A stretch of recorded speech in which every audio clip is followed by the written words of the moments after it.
오늘 주신 말씀 속에 충만하게 하소서라는 제목으로 함께 은혜를 나누겠습니다. 기도하겠습니다. 사랑과 은혜가 많으신 하나님, 오늘도 우리를 은혜의 보호자 앞으로 초청해 주시고 온 마음을 다하여 하나님 앞에 산 제사를 드리게 하시니 감사드립니다. 우리를 받아 주옵소서. 이 시간 성령께서 우리 각 사람에게 임재하여 주시사 주님의 세미한 음성을 듣게 하시고 또 말씀 앞에 결단할 수 있는 우리 모두가 되게 해 주시옵소서. 하나님, 아픔을 가지고 상처를 가지고 질병을 가지고 문제를 가지고 하나님 앞에 섰습니다. 주밖에는 도와줄 자가 없사오니 우리 성도들을 어루만져 주시고 위로하여 주시고 치료하여 주시고 회복의 역사가 일어나게 하여 주옵소서. 예수님의 이름으로 기도드립니다. 아멘. 오늘도 하나님의 부르심을 받고 성전 안에 거하는 여러분들에게 하나님의 은혜가 함께 하시기를 바랍니다. 빈 자루가 있었습니다. 이 빈 자루는 주위에 서 있는 동료 자루들이 부러웠어요. 이 동료 자루들은 배가 부르게 안에 가득 차 있고 또 이렇게 서 있는데 자기는 일어서지를 못하는 겁니다. 나도 일어나야지 하는데 자꾸 일어서지를 못하는 거예요. 이 빈 자루가 땅이 꺼져라 한숨을 내쉬며 이런 이야기를 합니다. 참 이상하네. 너희 모두 별 힘 안 들이고 그렇게 서 있는데 왜 난 죽도록 힘써도 나는 일어날 수 없는 거지? 그러자 참다 못한 동료 자루 하나가 빈 자루를 면박하면서 이런 이야기를 합니다. 속이 텅 비어 있으면서도 물건 담는 건 싫어하니 무슨 수로 설 수 있겠니? 너도 네 자루에 물건을 채워봐. 그러면 우리처럼 설 수 있어. 그렇습니다. 우리는 스스로 서 있기도 어렵고 연약한 사람들이에요. 영적으로 무너지지 않는 것이 힘이 든 사람들이에요. 사탄의 놀이터가 되지 않는 것이 참 어렵습니다. 제대로 서 있기 위해서는 내 안에 가득 채워야 되는 거예요. 세상의 더러운 쓰레기로 가득 채우는 것이 아니라 거룩한 성령의 능력으로 가득 채워야지 일어설 수 있는 거예요.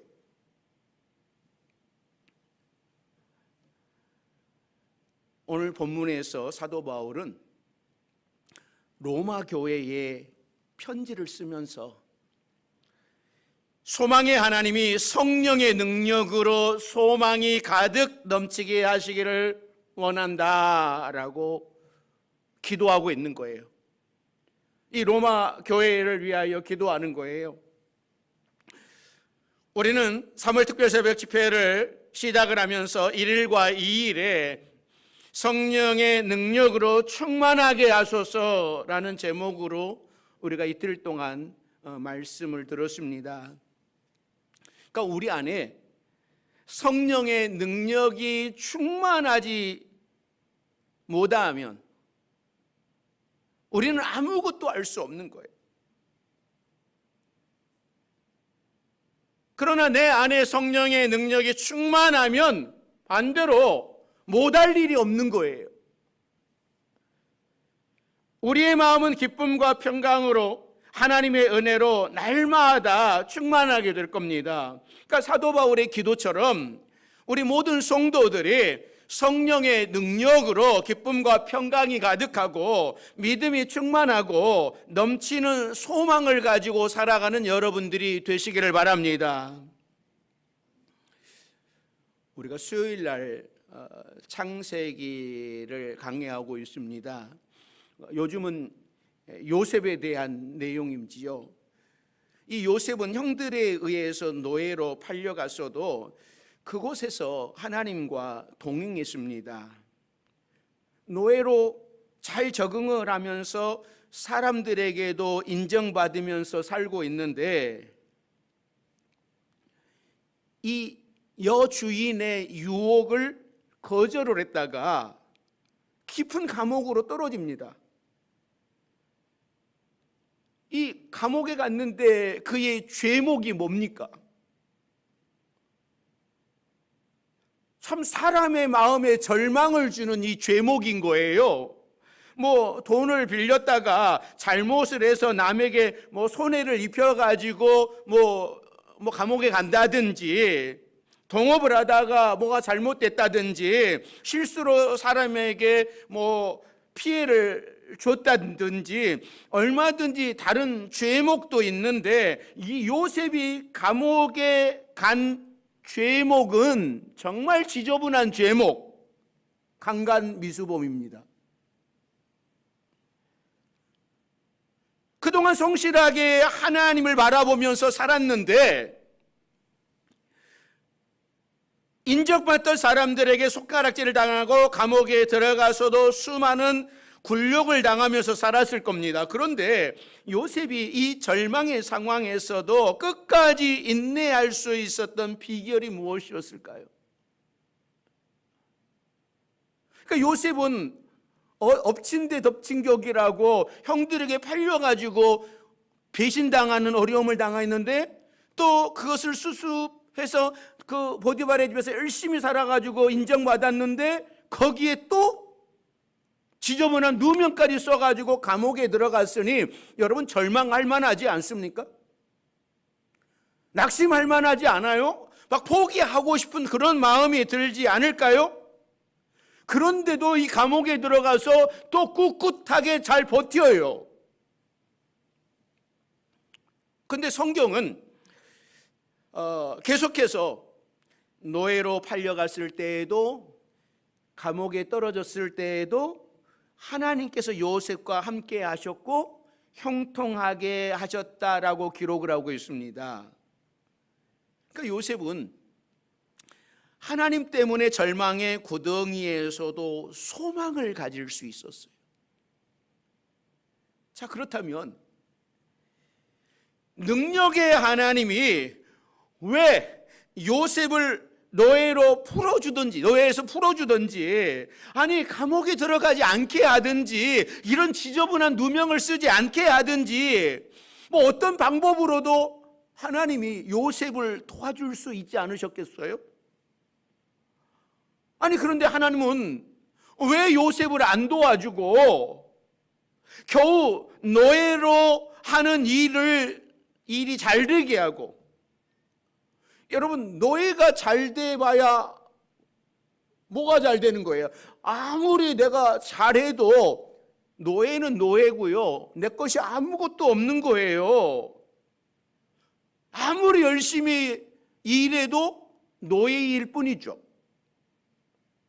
아니 감옥에 들어가서도 요셉이 사람들에게 인정받게 해주십니다. 요셉이 믿는 하나님은 능력이 없어서 작은 일만 도와주고 큰 일은 못 도와주시는 거예요. 그런데 때가 되었을 때, 요셉은 죽음과 가도 같은 감옥 밑바닥에서 갑자기 가장 높은 궁궐로 들어갑니다. 그리고 요셉이 거기에서 바로의 꿈을 해석해주고 갑자기 총리가 되고, 요셉이 여기에서 바로의 꿈을 해석할 수 있는 능력과 7년 풍년과 7년 흉년을 대비할 수 있는 지혜는 오직 하나님이 함께 하셔서 지혜를 주셨기 때문이죠. 노예 생활로, 감옥 생활로 힘든 그 순간에도 소망의 하나님을 붙잡고 자신 가슴 속에 심어진 불꽃 같은 꿈을 잃지 않았기 때문에 이 요셉은 그 어려움들을 이겨나갈 수 있었던 거예요. 사랑하는 성도 여러분, 여러분에게도 요셉과 같은 그런 불꽃이 가슴에 활활 타오르시기를 바랍니다. 작은 씨앗도 봄이 되면 이 단단한 땅을 뚫고 나옵니다. 그 씨앗 속에는 활짝 핀 꽃에 대한 소망과 열매에 대한 소망이 있기 때문입니다. 3월 1일서부터 갑자기 날씨가 추워졌습니다. 이 봄이 오는 길목에 갑자기 추워지는 날씨를 우리는 꽃샘추위라고 부르죠. 이 꽃이 피는 것을 시샘하는 추위입니다. 새싹이 땅을 뚫고 나오려고 하는데 이 꽃샘추위 때문에 몸은 막 그러는 거예요. 그러나 이 꽃샘추위는 우리가 잘 알듯이 금방 지나갑니다. 이번 주가 지나가면 날씨가 확 달라져 버릴 거예요. 조금만 기다리면 됩니다. 우리 성도들이 조금 더 인내하시고 요셉처럼 소망의 하나님을 바라보는 여러분들이 되시기를 바랍니다. 오늘 본문을 다시 한번 읽어봅니다. 자, 본문 우리 13절 말씀 같이 읽습니다. 소망의 하나님이 모든 기쁨과 평강을 믿음 안에서 너희에게 충만하게 하사 성령의 능력으로 소망이 넘치게 하시기를 원하노라. 그러니까 하나님은 소망의 하나님입니다. 고난 가운데 있을지라도 힘든 일이 있을지라도 소망이 있으면 우리는 그것을 이겨낼 수 있어요. 이 소망의 근원은 하나님이신 겁니다. 내 실력의 소망이 있는 것이 아니라 내 지혜의 소망이 있는 것이 아니라 하나님께 있는 것. 오직 하나님께 소망이 있기 때문에 하나님께서도 우리에게 이 소망을 충만하게 해주시는 거예요.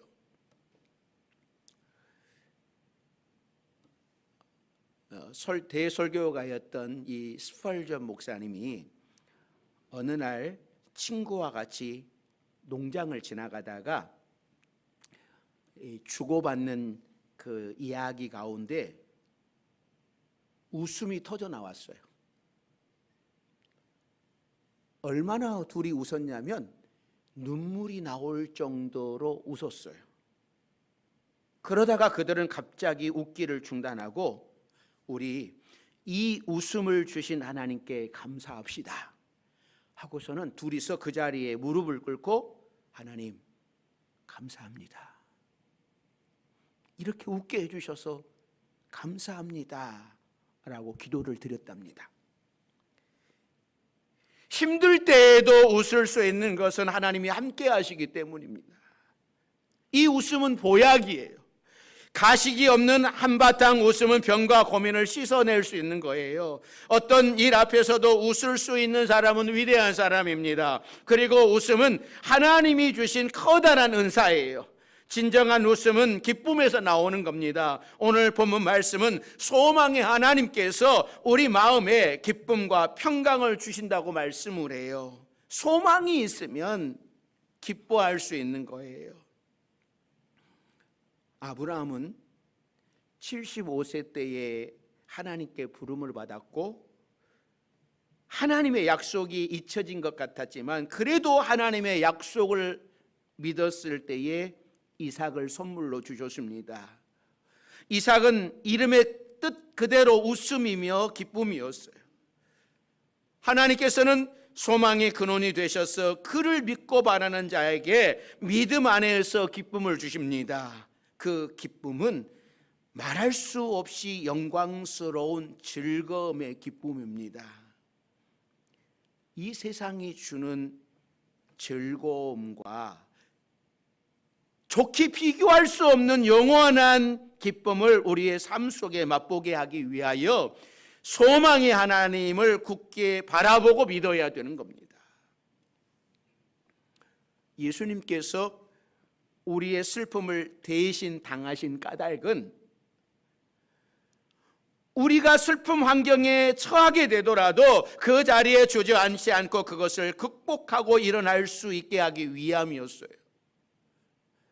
마음속에 믿음과 소망과 사랑이 있는 사람이라면 어떤 역경에 처하더라도 일어설 수 있습니다. 우리 교회에 어떤 권사님이 계시는데 그 권사님은 늘 항상 웃으셔.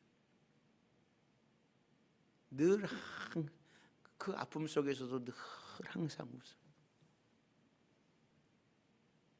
그래서 잘 이겨나가지 않는가. 하나님께 소망을 두고 늘 웃으면서 살아가니까 잘 이겨나가지 않는가. 그런 생각을 하게 됩니다. 어떠한 순간에도 웃을 수 있는 사람은 그 마음에 평강이 있기 때문에 성도의 삶은 어느 때든지 언제든지 평강해야 돼요. 예수님이 제자들과 함께 이 갈릴리 바다를 건너가다가 풍랑을 만났습니다. 그래서 제자들은 놀라고 막 당황하고 막 어찌할 바를 모르는데 주님은 고물에서 잠을 취하고 계시는 거예요. 그리고 그들은 열심히 주님 막 깨웠습니다. 그들은 주님이 함께 계신다라고 하는 사실만으로 모든 문제는 이미 해결받은 것과 같은 다름없다라고 하는 믿음이 약해져 있었어요. 예수님이 계시는데, 함께 계시는데 여러분 그 풍랑이 예수님을 어떻게 삼킬 수 있겠습니까? 이에 예수님께서 자리에 일어나셔서 풍랑을 꾸짖으시고 그 풍랑이 잠잠게 되었어요. 인생은 바다와 같은 풍랑을 일게 합니다.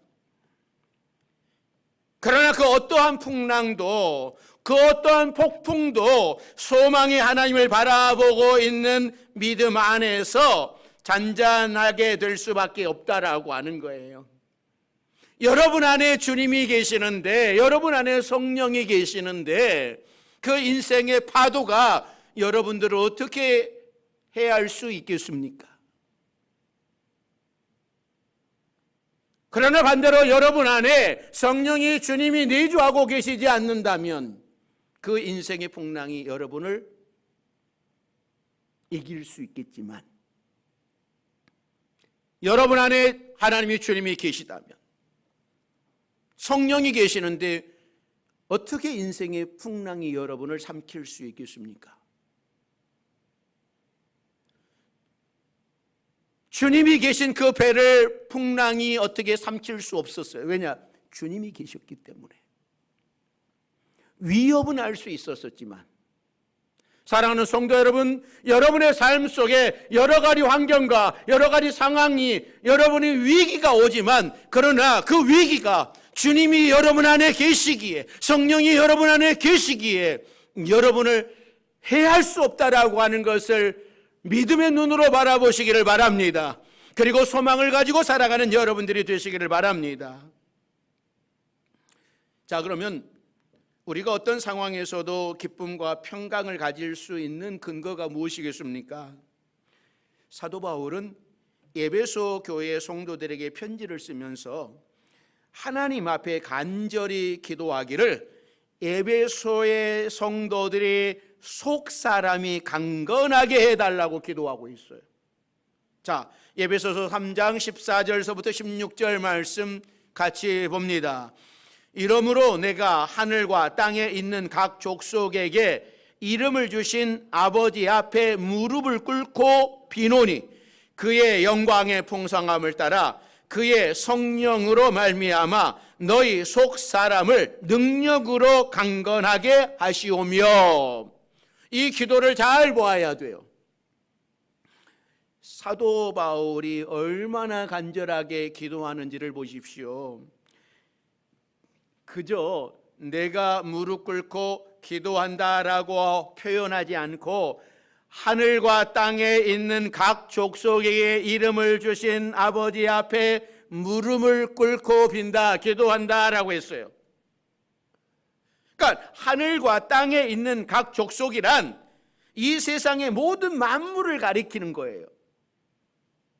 그러니까 하늘과 땅에 있는 천사들과 사람들, 모든 피조물까지 한꺼번에 모두 언급을 하고 있습니다. 그들에게 이름을 주셨다라고 하는 것은 하나님께서 그들 모두를 창조하시고 아버지가 되셨다라고 하는 그런 뜻입니다. 그러니까 한마디로 이 표현은 이 세상 모든 만물을 창조하시고 이 세상 모든 존재에게 권한과 능력을 발휘할 수 있는 아버지에게 간절히 무릎 꿇고 기도한다, 빈다, 이 말이에요. 하나님은 모든 능력을 가지신 분임을 알고 있지만 사도 바울이 이렇게 땅과 하늘에 존재하는 모든 피조물에게 권한을 행사하실 수 있는 그분에게 사도 바울이 특별히 기도하는 내용이 바로 속 사람을 강건하게 해달라고 하는 거예요. 속 사람이 강건한 것이 이렇게 중요하다라는 말이겠죠. 그러니까 속 사람이 강건하지 않으면 아무리 많은 물질이 들어와도 그것을 관리할 능력이 없고, 아무리 많은 지식이 있어도 그 지식을 선하게 지혜롭게 사용할 능력이 없고, 아무리 외모가 이뻐도 그 아름다운 외모를 가지고 좋은 곳에 사용하지 못하는 겁니다. 속 사람이 강건한 것이 중요한 거예요. 그러니까 속 사람이 강건하면 외적인 것이 부족하다고 그것 때문에 낙심하지 않고 좌절하지 않습니다. 여러분들은 속 사람이 강건하십니까? 충만하게 채워주시는 삶을 누리기 위해서 가장 중요한 것이 속 사람의 강건이에요. 그러니까 이 속 사람이 강건한 사람에게는 사탄이 파고 들어갈 틈이 없는 겁니다.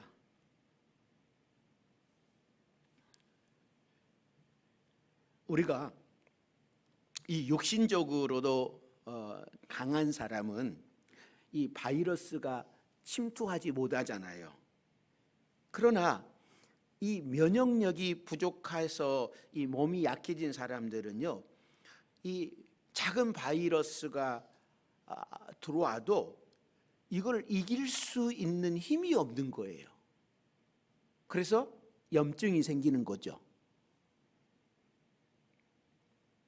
감기 바이러스가 늘 날아다니는데 어떤 사람은 그냥 그거를 넘겨가는데 어떤 사람은 뭐예요? 약한 사람은 들어와서 딱 자리 잡고서 힘들게 하는 거잖아요. 이 코로나가 막 유행할 때, 뭐 지금도 코로나 한 번, 두 번, 세 번 뭐 걸린 사람도 있잖아요. 그런데 그 와중에 한 번도 코로나를 안 걸린 사람도 있단 말이죠. 그래서 우리는 이 사람을 뭐라고 불렀습니까? 슈퍼 유전자를 가진 사람이다라고 막 이야기를 했습니다. 그만큼 면역력이 강하기 때문에 이 바이러스가 와도 우리 몸속에 자리 잡지 못하고 죽는 거예요. 사랑하는 성도 여러분, 여러분의 속 사람을 강건하시게 하시기를 바랍니다. 영적인 면역력을 키우시기를 바랍니다. 그러니까 속 사람이 강건하지 못하면 조금만 어려움이 와도 불평하고 좌절하여 낙심하고 말아요.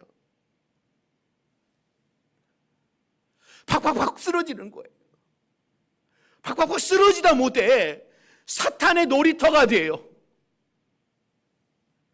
또 조금 좋은 일이 생기면 금방 교만해집니다. 다 된 것처럼. 여러분, 사도 바울처럼 속 사람이 강건하게 해달라고 기도하시기를 바랍니다. 충만한 삶을 위해서는 속 사람이 강건해야 돼요. 그래야만 어떤 어려움이 와도 이겨내고 좋은 일이 있어도 교만하지 않고 이겨나갈 수 있는 거예요. 이 속 사람은요, 성령의 능력으로 강건해지는 거예요.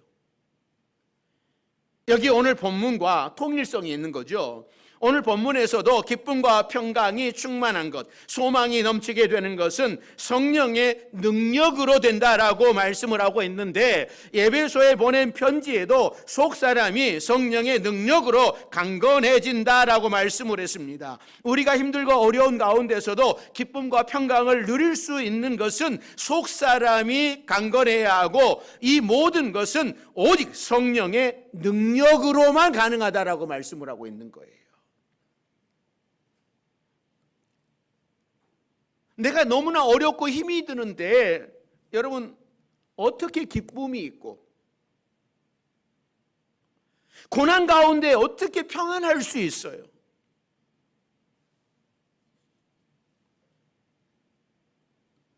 저는 목회를 해오면서 우리 성도들의 신앙을 보면서 저는 우리 성도들을 존경해요.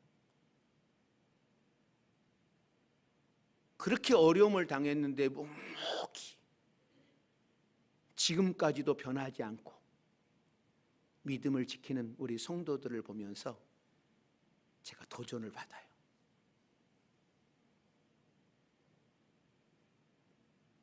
대단한 성도들이 어떻게 이렇게 잘 이겨나가실까? 그러니까 저도 아파 보니까 좀 알잖아요. 어떻게 그런 고난 가운데서도 저렇게 이겨나갈 수 있을까? 그것은 성령의 능력으로 살아가는 거예요. 안 힘든 것이 아니에요. 정말 아픈 거죠. 가슴이 찢어지도록 아픈 것인데 성령의 능력으로 속 사람이 강건하여서 이겨나가더라는 것이죠.